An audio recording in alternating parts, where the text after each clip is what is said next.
ہے یا شوہر ہے، اسپاؤس جو ہے جہاں پہ رہتا ہے وہ گھر نہیں ہے، بلکہ پیرنٹس کا گھر ہے، تو وہاں پہ بھی آپ ایسے داخل نہیں ہو سکتے کہ دھاڑ سے دروازہ آ گئے کہ اپنے پیرنٹس کے روم میں بھی آپ ایسے نہیں جا سکتے، بلکہ کیا کریں گے، اجازت لے کے جائیں گے. تستأنیسو، انس سے، انس کا مطلب مانوس ہونا، یعنی کہ جان لے اس کا اپوزٹ کیا ہوگا، وحشت. یعنی کہ جب گھر میں داخل ہو تو گھر والوں کو خود سے مانوس کرو، اجازت لو، اپوائنٹمنٹ لے کے جاؤ، اطلاع دے کے جاؤ. گھر یہ کدھر سے آ گیا، یہ نہ سمجھے، یا یہ کون ہے جو یہ ہمارے گھر میں کون پھر رہا ہے. اپنا گھر تو ایسی ہوتی ہے نا جو بہت مانوس ہوتی ہے، انسان کو سب پتا ہوتا ہے کہ everything that is going on in there, وہ سب پتا ہے انسان کو. اب وہاں پہ ایک ٹوٹل اسٹرینجر آ جائے اور وہ چلنا پھرنا شروع کر دے تو کیا ہوگا، انسان پریشان ہوگا. جو وہاں کے گھر کے رہنے والے ہیں، آپ ایک کے دوست ہیں اور آپ اس گھر میں ایسے پھر رہے ہیں، اچانک سے دروازہ کھول کے اندر آ گئے، آپ کو نہیں پتا کہ اس گھر میں کون کون اس کا رشتہ دار آیا ہوا ہے، یا اس کے وہ گھر والے جو ہیں وہ کس کنڈیشن میں ہیں. ہو سکتا ہے کہ وہ ایسی کنڈیشن میں نہ ہو کہ وہ کسی وزٹر کو ایکسپیکٹ نہ کرے ہو، اور آپ اندر چلے جائیں اجازت لیے بغیر، تو اس سے کیا ہوگا، ذہنی طور پہ ایک انوائنس بھی ہوگی، پریشانی بھی ہوگی. تو اللہ تعالیٰ نے حکم کیا دیا کہ حتیٰ تستانسوا وتسلموا علی اہلہا. پہلی بات، خود کو انٹروڈیوس کرو، ان کو بتاؤ میں کون ہوں، میں کہاں سے آئی ہوں، میں اپوائنٹمنٹ کے گھر جائیں، فون کر کے چلے جائیں. اپنے رشتہ دار کے گھر جا رہے ہیں میں، کہ وہ جو ہے ہمیں ہمیشہ ویلکم کرتے ہیں، ہم جیسے بھی جائیں گے ویلکم ہی کریں گے، لیکن تستانسو، اپنے آپ کو مانوس کر لو، ان کو فون کر لو. ہو سکتا ہے گھر کوئی اور مہمان آیا ہو، وہ آپ کو اتنی جو ہے اٹینشن نہ دے پائیں، آپ ان کے گھر چلے جائیں، ہو گئے ہو سکتا ہے کہ وہ ان کو وہ کسی اور ایسی سچویشن میں ہو کہ وہ ابھی وزٹ سکتے ہو، تو اپوائنٹمنٹ لے لیں، اطلاع دے دیں کہ میں آ رہی ہوں، یا جا کے بیل کر کے اطلاع دے دیں، فون کر کے اطلاع دے دیں، کسی بھی طریقے سے آنے کی اطلاع دے دیں. اور پھر وَتُسَلِّمُوا عَلَىٰ أَهْلِهَا، گھر والوں کو سلام کریں. ایسے نہیں کہ جس کو بھی دیکھیں اس کی طرف سے منہ موڑ لیں، صرف اپنی مرضی کے کو سلام کیا یا اس کو بھی سلام نہیں کیا، یا ہائے ہیلو کہہ کے تو بات ختم کر دی، بلکہ اللہ کیا کہا ہے، وَتُسَلِّمُوا عَلَىٰ أَهْلِهَا، گھر والوں پر سلامتی بھیجو. سلامتی بھیجنے کا کیا مطلب ہے، مطلب کہتا ہے کہ آپ لوگ میرے شر سے محفوظ ہیں، میں آپ کو جو ہے وہ یہ نہیں کوئی نقصان پہنچانے نہیں آیا. اللہ تعالیٰ کی سلامتی ہو، میرے شر سے محفوظ رکھے. حدیث کا مفہوم ہے، صحابہ نے آپ صلی اللہ علیہ وآلہ وسلم سے تستانیسو کا مطلب پوچھا. آپ صلی اللہ علیہ وآلہ وسلم نے فرمایا الحمدللہ، یا کھنکارنا، یعنی کہ اپنی آمد کی کسی طرح اطلاع دینا، اپنی پریزنس کی اطلاع دے دینا. تو آمد کی اطلاع کے بعد ملو تو سلام کرو. سلام 3 بار تک کیا جا سکتا ہے، جواب نہ انس حاصل کرنے میں اپنا نام بتانا اور تعارف کسی کو فون کرتے ہیں اور پھر کہتے ہیں پہچانا. اگر وہ غریب کسی کام میں مصروف ہے اور اس کو نہیں سمجھ آئے کہ کس کا فون آیا ہے تو ناراض ہو جائیں گے ہم لوگ. اب اپنے دوستوں کو بھی نہیں پہچانتے، وہ یہی سوچتا رہے گا کہ یہ کون سا دوست تو یاد نہیں آ رہا. ہو سکتا ہے وہ کسی پریشانی میں ہو سکتا ہے وہ کسی اور مائنڈ سیٹ میں ہو، اس کو نہ سمجھ آ رہی ہو، لیکن کیا ہوگا کہ ہم بس اس بات پہ انسسٹ کیے جائیں گے پہچانا. تو گریس کس چیز میں ہے کہ فون کریں اور بتائیں کہ میں فلانی آپ سے بات کر سکتی ہوں، is it a good time to talk, کیا ابھی آپ فارغ ہیں، ہم سے آپ کسی کے گھر گئے ہیں تو میں فلانی ہوں، فلانی وہ گھر پہ موجود ہیں، کیا ان سے ملاقات ہو سکتی ہے. اگر وہ کہیں کہ نہیں ہو سکتی ہے اس کو مائنڈ کیے بغیر، تو اور پھر کسی کے گھر میں کھڑے ہو کے تانک جھانک نہیں کرنی، بغیر اجازت کسی کے گھر میں نظر دوڑانا بھی اللہ اور رسول کی ناراضگی. حدیث کا مفہوم ہے، اگر کوئی شخص تمہارے گھر میں جھانکے تو تو ایک کنکری مار کر اس کی آنکھ پھوڑ دو تو تمہارے اوپر کچھ بھی گناہ نہیں ہے. پھر حدیث کا مفہوم ہے کہ جس نے اپنے بھائی کی اجازت کے بغیر اس کا خط دیکھا تو گویا وہ آگ میں جھانکتا ہے. تو ان باتوں سے کیا ہوتا ہے، اگر کسی کا لیٹر آیا آپ کے، اس نے آپ کا ایڈریس دیا ہوا ہے، پرماننٹ ایڈریس ہے آپ کا، کہیں کرائے پہ رہتا ہے تو وہ کیا ہے، اس نے پرماننٹ ایڈریس اپنے آبائی گھر کا دے دیا، وہاں پہ جو لوگ رہ رہے ہیں اس کو کھول کے پڑھتے ہیں اور اس کے بعد اس کو کہتے ہیں یہ تمہارا خط آیا تھا، تو وہ کیا ہے، اس بندے کو تو ایک برا فیل ہوگا، لیکن میں یہ بہت بڑا گناہ ہے۔ پھر حدیث کا مفہوم ہے کہ انسان کے اسلام کا حسن یہ ہے کہ وہ ان چیزوں کو، جس سے اس کا کوئی تعلق نہیں ہے، تو کسی بھی طریقے سے گھر کے راز معلوم کرنا درست نہیں ہے۔ جس گھر میں بیوی کے علاوہ اور لوگ بھی رہتے ہوں، اس کا حکم بھی ہوگا۔ عبداللہ بن مسعود رضی اللہ تعالیٰ عنہ کہتے ہیں اپنی ماں کے پاس بھی جاؤ تو اجازت لو۔ آپ صلی اللہ علیہ وآلہ وسلم جہاد سے واپسی پر بھی لوگوں کو ڈائریکٹلی گھر نہ بھیجتے بلکہ پہلے مسجد جاتے۔ مسجد جانے کا کیا مقصد تھا؟ وہاں پہ جب سارے لوگوں کو پتہ چل جاتا تھا، اچھا سارے جو لوگ ہیں وہ مسجد آ گئے ہیں، کہ وہ اپنے اہتمام، اپنی تیاری کا اہتمام، اپنے گھر کا جو سیٹ اپ وغیرہ ہے وہ، اور پھر جب وہ لوگ گھر جاتے تھے وہاں سے، تو وہ ان کو گھر والے تیار ملتے تھے، ان کو کرنے کے لیے تیار ملتے تھے۔ تو اجازت کے الفاظ میں بھی گریس ہے، اور اگر ایمرجنسی کیس ہے تو وہ تو ایک ایکسیپشنل کیس ہے نا، کہ اگر آپ کسی کے گھر ایک ایمرجنسی میں گئے، کوئی ایسی بہت ایمرجنسی والی ہے، یا کوئی ایسی سچویشن ہے کہ کوئی جنگ وغیرہ کا سین ہے، تو وہ اور بات ہے۔ لیکن کیا ہے، حضرت عمر رضی اللہ تعالیٰ پوچھتے تھے سلام کے بعد کہ کیا عمر داخل ہو سکتا ہے؟ 3 بار اجازت دیں، مسلسل بیل نہیں دیں، بیل پہ ہاتھ رکھ کے بھول نہیں جائیں، اتنی زوردار طریقے سے نہیں دیں کہ اذیت ہو دوسرے کو، بلکہ کیا کریں، 3 بار بیل دیں، اگر جواب نہیں ملتا تو واپس آ جائیں۔ صحابہ کیا کرتے تھے، نبی صلی اللہ علیہ وسلم یہاں جاتے تھے تو فنگر نیل سے، ناخنوں سے نوک کرتے تھے۔ ناخنوں سے کتنی آواز آتی ہے نوک؟ اجازت کا جواب تب کنسیڈر ہوگا جب کوئی معتبر شخص دے، اگر بچہ نہ سمجھو تو اس کی بات اجازت نہیں ہے، اگر کوئی بچہ آ کے کہے انکل آ جائیں، تو وہ انکل نہیں آئیں گے اندر، یا آنٹی آ جائیں تو آنٹی اندر نہیں آئیں گی، کیونکہ کوئی کسی عاقل بالغ کو نہیں پتا کہ آپ وہاں پہ موجود ہیں۔ تو اللہ تعالیٰ نے ایک لا بتا دیا کہ اور پھر عورت کے پاس بھی، اگر کوئی عورت گئی، وہ کسی ایسے گھر میں گئی ہے جہاں پہ اکیلی عورت ہی رہتی ہے، تو بھی وہ اجازت لے گی۔ اپنے گھر آ رہے ہیں تو پہلے اطلاع دیں، اس طرح گھر میں داخل نہ ہو جیسے گھر والوں پہ جاسوسی کر رہے ہیں۔ اس سے کیا ہوگا، اس سے جو وزٹر ہے اس کے بارے میں ایکسیپٹنس آئے، جو ہے اس کو ویلکم کرنے والے ہوں گے۔ آپ کہیں پہ جائیں گے تو خوش ہو کے جائیں گے، کہیں سے کوئی آپ کے گھر آئے گا تو آپ خوش ہو کے اس سے ملیں گے۔ آپ کو کوئی ایسا ڈر نہیں ہوگا کہ آپ پرائیویٹ لائف ہے اس کے اوپر جو ہے کوئی جاسوسی کر رہا ہے، یا اس کے اندر کوئی انٹرفیئرنس ہو رہی ہے، کہ آپ اپنے وزٹرز کو خوشی خوشی کر لیں گے۔ ایک جگہ میں نے کوٹ تھا کہ دوسروں کے گھروں میں جاؤ تو اندھے بن کے داخل ہو، اندھے اور بہرے بن کے داخل ہو، اور گونگے بن کے باہر آؤ، یعنی کہ اس گھر کے اندر نہ ان کی پرائیویٹ کانورسیشن سنیں، نہ آپ ان کی کوئی پرائیویٹ کارنرز، نہ آپ ان کی کوئی ایسی آپس کی گفتگو سنیں، اور جب باہر نکلیں تو گونگے کے نکلو، یعنی کہ ان کے گھر کی کوئی بات کہیں اور نہ کریں۔ اور پھر بعض دفعہ کیا ہوتا ہے، کسی کچی آبادی سے گزرے ہوتے ہیں نا، ایسے مکان، کچے مکان بنے ہوتے ہیں، یا سے گزرے ہوتے ہیں کہ کسی گھر کے آگے سے گزرے ہوتے ہیں، تو وہاں پہ بھی ایسے ہوتا ہے، اور یا تو اس کے گھر کے باہر جو ہے گیٹ جو ہے وہ کھلا ہوا ہے، اور یا پھر اس کے اندر کوئی سوراخ بنا ہوا ہے، یا کچھ گھروں کے آگے جو کچے گھر ہوتے ہیں ان کے آگے پردے لٹکے ہوتے ہیں، تو اس کی سائڈ سے نا نظر پڑتی ہے اندر، تو وہ گزرتے ہوئے نا اندر نظر نہیں ڈالنی۔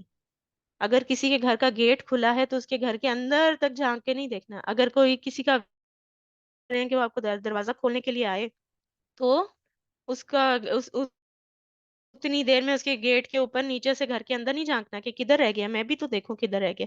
آپ کے جھانک اس نے آ نہیں جانا، اس نے آنا اپنے ٹائم پہ ہی ہے، لیکن آپ اپنے جو ہے نا اعمال خراب نہ کریں اس کے گھر کے اندر جھانک۔ اس یہ اللہ تعالیٰ نے ایک معاشرت کا قانون بنا دیا ہے۔ اللہ تعالیٰ کہتے ہیں کہ اگر اجازت نہ ملے تو داخل نہ ہو، فلا تدخلوها حتى يؤذن لكم، اگر گھر کے اندر کوئی نہ ہو، اگر وہاں کسی کو نہ پاؤ تو جب تک تمہیں اجازت نہ دی جائے تو داخل نہ ہو، اور اگر تم سے کہا جائے کہ واپس چلے جاؤ، یہ تمہارے لیے زیادہ پاکیزہ طریقہ ہے، اور جو کچھ تم کرتے ہو اللہ تعالیٰ اسے خوب جانتا ہے۔ ہمارا کیا طریقہ ہوتا ہے، ہم بغیر اطلاع کے سرپرائز دینے، دوسروں کے گھر ہیں جو ہے دوپہر کے وقت پہنچ جاتے ہیں، جب آرام کا ٹائم ہوتا ہے خوب بیل بجاتے ہیں، اگر کوئی نہ کھولے تو خود گیٹ کھول لیتے ہیں اوپر سے ہاتھ ڈال کے کسی طرح، پھر آ کے اندر کا دروازہ کھٹکاتے ہیں، پھر کوئی نہیں کھولے تو کھڑکیاں بجاتے ہیں، آوازیں لگاتے ہیں، پھر کہتے ہیں لگتا ہے کوئی جان کے نہیں کھول رہا، اور پھر بھی نہ کھولے تو گھر جا کے فون کرتے ہیں، پھر شکایتیں کرتے ہیں، اور اور اگر باہر سے ہی سنانا شروع کر دیتے ہیں، گاڑی میں بیٹھے بیٹھے ہی جو ہے باتیں بنا رہے ہوتے ہیں۔ ایسے کلچر کو ختم کرنے کی ضرورت ہے۔ اللہ تعالیٰ کیا کہہ رہے ہیں کہ اگر کوئی وہاں پہ موجود نہیں ہے گھر میں تو واپس آ جاؤ۔ تمہیں اگر کسی نے میرا گھر خالی ہوگا تم وہاں پہ چلے جاؤ، تم وہاں پہ اسٹے کر سکتی ہو، یا تم وہاں پہ چلے جاؤ۔ تو جب کسی کے گھر کے اونر کی اجازت ہو تو پھر آپ جا سکتے ہیں، اگر اس کے علاوہ خالی گھر ہو، کوئی بھی گھر پہ نہ ہو، واپس آ جائیں۔ اور دوسرا کیس کیا ہے کہ اگر جو گھر میں موجود جو جس سے ہم ملنے گئے ہیں، گھر والے جو ہیں، وہ اگر آپ سے کہیں کہ آپ واپس چلے جائیں تو واپس چلے جائیں، اور اس بات کو مائنڈ نہ کریں۔ اللہ تعالیٰ نے یہ اس کی اجازت دی ہے ان کو، اور یہ کیا ہے، یہ زیادہ ہوا ازکا لکم، یہ زیادہ اور اس سے کیا ہوگا، وہ لوگ بھی مینٹل ڈسٹریس سے بچ جائیں گے، جو ذہنی طور پہ ان کو اذیت ہوگی اس سے وہ بچ جائیں گے، اور ہم بھی ذہنی اذیت سے بچ جائیں گے۔ آپ سوچیں، آپ زبردست ہو کے مہمان بنے اس کے، تو وہ آپ کی کیسی خاطر تواضع کرے گا، اس کا دل کرے گا آپ کے پاس بیٹھے؟ وہ اتنی وہ جو ہے بیزاری کے ساتھ اگر کوئی ٹریٹ کر رہا ہے تو اس سے بہتر یہ نہیں ہے کہ آپ اللہ تعالیٰ نے جو گریسفل طریقہ بتایا اس کو فالو کر لیں اور اس کے گھر سے واپس آ جائیں۔ پھر اس کے بعد، البتہ تمہارے لیے اس میں کوئی مذائقہ نہیں ہے کہ ایسے گھروں میں داخل ہو جاؤ، ان تدخلوا بیوتا غیر مسکونۃ فیہا متاع، یعنی کہ البتہ تمہارے لیے اس میں کوئی مذائقہ نہیں ہے کہ ایسے گھروں میں داخل ہو جو کسی کے رہنے کی جگہ نہ ہو۔